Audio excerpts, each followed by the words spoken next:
اللهم عجل وليك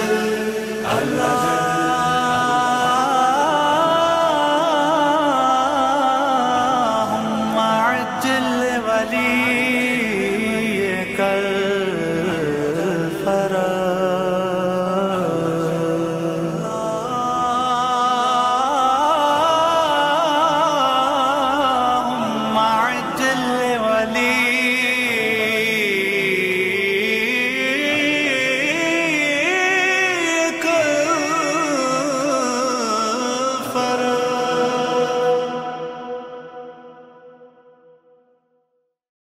اعوذ باللہ من الشیطان اللعین الرجیم بسم اللہ الرحمن الرحیم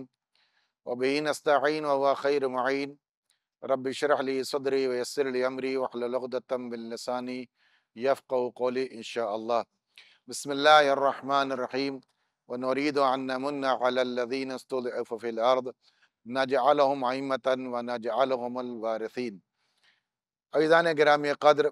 معزز اور محترم ناظرین کرام، خداوند عالم نے اس آیے مبارکہ میں یہ تمام لوگوں کو بتا دیا ہے اور متوجہ کر دیا ہے کہ ہمارا ارادہ ہے کہ زمین پر ان لوگوں کو خلافت اور اختیار دیا جائے کہ جن لوگوں کو دنیا میں کمزور سمجھا گیا ہے۔ عزیزان گرامی قدر، یہ بات تمام مذاہب کے نزدیک تقریباً قابل قبول ہے اور مسلمات میں سے ہے کہ ایک شخصیت دنیا میں آئے گی کہ جو اس زمین کو ظلم و جور سے بھر جانے کے بعد عدل و انصاف سے پر کر دے گی، اور اس سے پہلے زمانے کی سنگینی، زمانے کی تباہی، زمانے میں فسادات کا رونما ہونا، مومنین کے لیے زمین کا تنگ ہو جانا، مومنین کا امتحان اور مومنین کو بہت زیادہ مشکلات کو سامنا کرنا پڑے گا۔ بلکہ روایت میں موجود ہے کہ امام علیہ السلام نے اپنے ساتھیوں سے فرمایا کہ جب تمہیں آزمایا جائے، وہ وقت کہ جب تمہیں ایسے چھانا جائے گا جیسے ریت کو چھلنی میں چھالا جاتا ہے، مخلص لوگ بچ جائیں گے، ایسے افراد کہ جن کو بہت سختی کے ساتھ آزمائش میں ڈالا جائے گا اور انہیں بہت سارے امتحانات سے گزارا جائے گا، اور ان میں سے مختصر لوگ بچ جائیں گے، اور ایسے افراد کہ جب ایسی زمانے میں جہاں پر سنگینیوں کے ساتھ ساتھ موت کا سلسلہ کثرت سے ہوگا، اور یہ موت دو طریقے کی ہوگی۔ کچھ لوگ بیماریوں سے مر جائیں گے، کچھ لوگ جنگ و جدال میں تلوار کے ذریعے سے قتل کر دیے جائیں گے۔ ایسا ماحول سازگار ہو جائے گا، ایسا ماحول دنیا میں پیدا ہو جائے گا کہ جب ایک مومن کو قتل کرنے کے لیے اس کی جان سے زیادہ پیسے کو اہمیت دی جائے گی، اور 40 سے کم دینار پر ایک مومن کو دوسرا شخص قتل کر دے گا۔ یعنی ایسا زمانہ کہ اگر مومن اپنی جان کو بچانے کے لیے کسی سوراخ میں پناہ چاہتا ہوگا تب بھی اسے بہت مشکل سے پناہ مل سکے گی۔ میں حضرات کی خدمت میں آخری زمانے کے حوالے سے ایک پیغمبر اسلام سے ایک روایت پیش کرنا چاہتا ہوں، جس سے آپ کو یہ یقین ہو جائے گا کہ جو زمانے کی تبدیلیاں ہیں یہ ہم کو کس بات کی طرف متوجہ کر رہی ہیں، اور کتنا ہم کو تنبیہ کر رہی ہیں کہ اپنے زمانے کے امام سے قریب ہونے کے لیے، اپنے زمانے کے امام سے رابطہ اور رشتہ بنانے کے لیے آمادہ ہونا چاہیے۔ جناب وہب ابن منبع نے ابن عباس کی طرف روایت کرتے ہوئے یہ فرمایا کہ رسول خدا نے فرمایا کہ جب مجھے معراج کے لیے ملائے اعلیٰ پر لے جایا گیا اور میں ملائے اعلیٰ پر پہنچا تو میرے رب کی ندا آئی، اے محمد۔ میں نے کہا اے عظمت کے رب، میں حاضر ہوں۔ تو خدا نے وحی کی، اے محمد، میں نے تمہیں کس بنا پر ملائے اعلیٰ کے لیے مخصوص کیا ہے، یعنی تمہیں ہم نے کیوں بلایا ہے؟ میں نے عرض کیا کہ معبود میں نہیں جانتا، میرا پروردگار بہتر جانتا ہے۔ فرمایا کہ اے محمد، کیا تم نے اپنے بعد آدمیوں میں سے کسی کو اپنا وزیر بنایا ہے، اپنا بھائی، اپنا وصی مقرر کیا ہے؟ میں نے عرض کیا کہ پروردگار کس کو مقرر کروں؟ اگر تیری اجازت ہو،